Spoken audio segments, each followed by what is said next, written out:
Hello students. In previous lecture we have discussed about the FTIR instrument. Now today we are going to discuss about the dispersive and non-dispersive instruments. So dispersive infrared spectrophotometers from commercial sources are generally double beam. Now why the single beam is avoided? That we'll see first.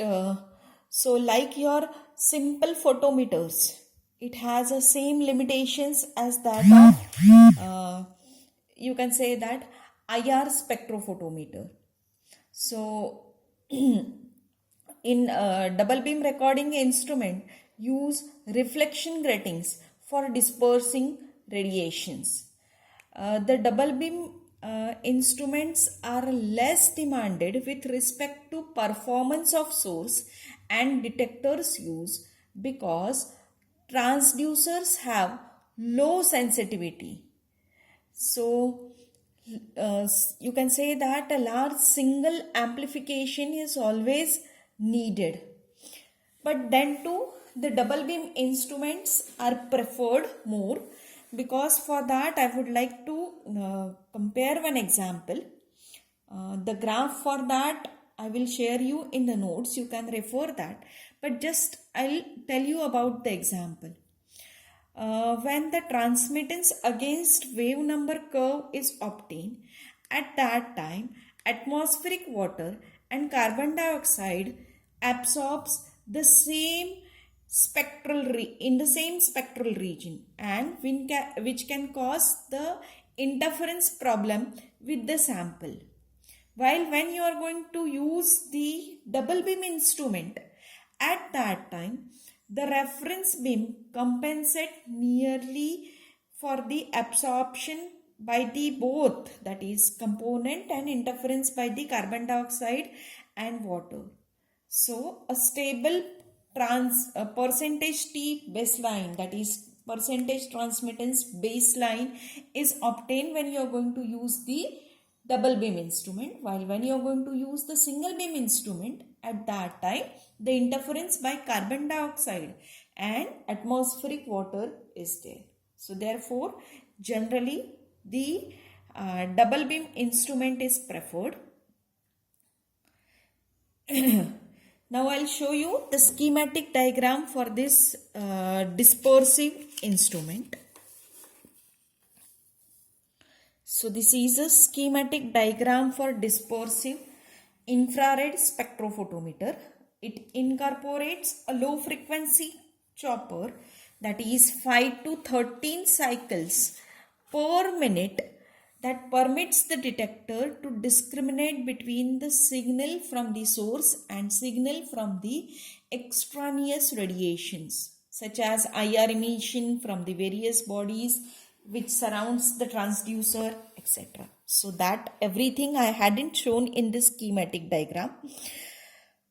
This is a general design which is similar to the double beam UV spectrophotometer.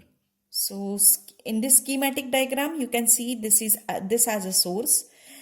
Now source is splitted the beam, that is mirror splits the beam into two, you can say that, beams which is produced by the source. One goes towards the sample, another goes towards the reference.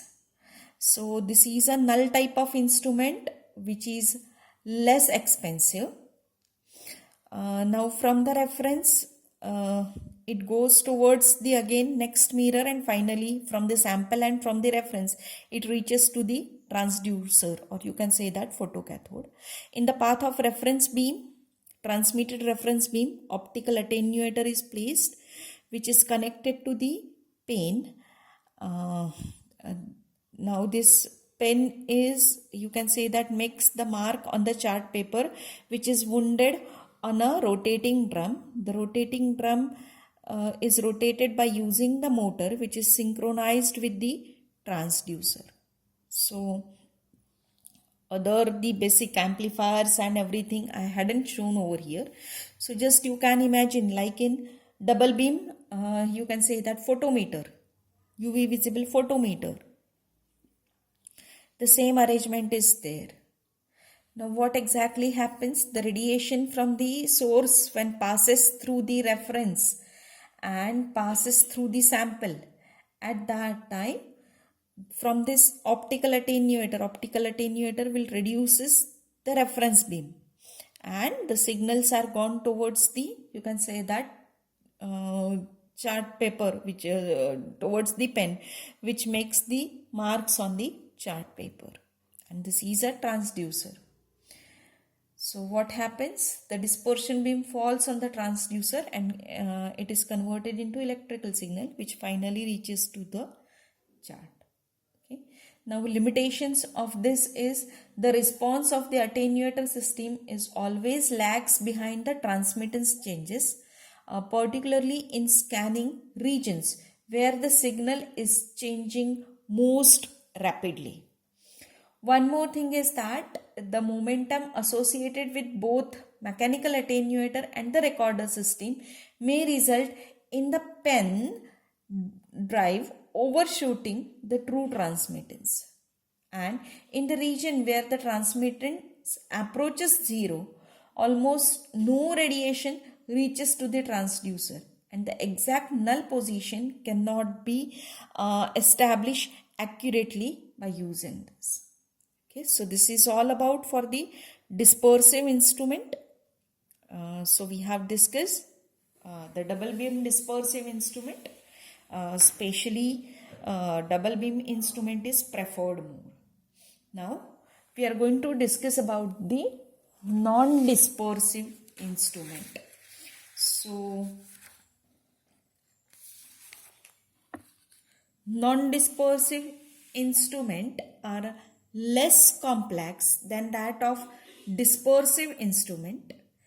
They are more rugged, easy to maintain, and even less expensive. Okay, again I'll repeat, non-dispersive instruments are less complex, more rugged, easy to maintain, and they are less expensive. So very first I'll show you schematic diagram for the non-dispersive instrument. So very short schematic diagram I have produced over here. So this is especially designed for the quantitative analysis of various organic substances in the atmosphere. So this is a source. From the source, you can say that the beam falls on the cell. The length of the cell is increased by using the reflective mirror, and from the cell the signal goes towards or falls over the photocathode. Over here transducer I have shown. Then it is amplified and finally readout system is there. So in this case the source is the nichrome wire wounded on a ceramic rod. Generally transducer is a pyroelectric device. So what is a pyroelectric device? That we have already discussed in the IR instrumentation. So gaseous sample, this is a cell. Okay, so gaseous sample is introduced into the cell by means of battery operated pumps. So over here pump system is also there, which I hadn't shown in the schematic diagram. The path length of the cell is increased by using such type of reflecting mirrors.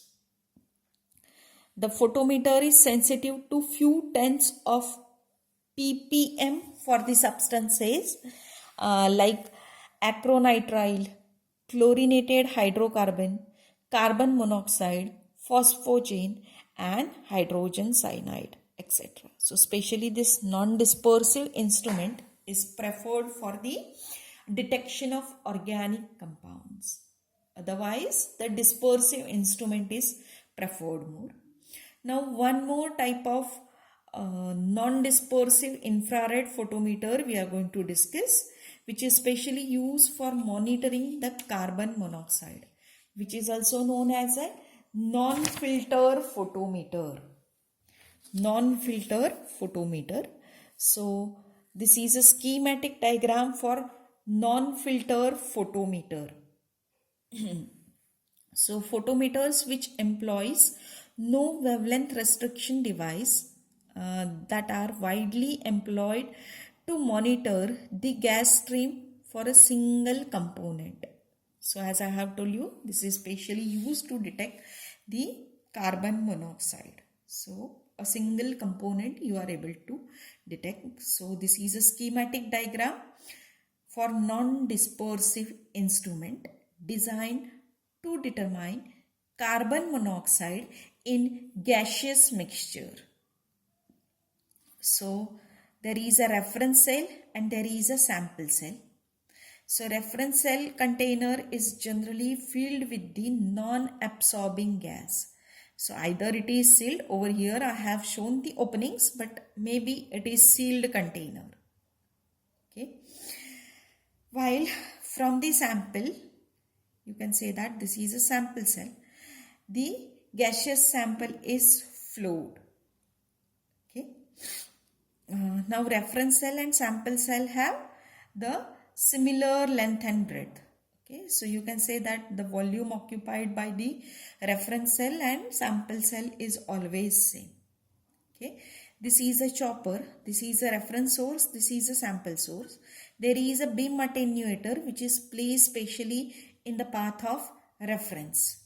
Okay, now there is a special type of sensor which is filled with the carbon monoxide. Okay. Now this sensor is, you can say that, divided by means of a flexible metal diaphragm. Okay.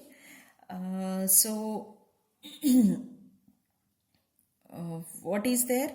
Very first, if suppose identical sources are there, or you can say that identical gases are filled or are passed through the reference cell and sample cell at about 5 times per, at the rate which are passed at the 5 times, you can say that 5 ml per second.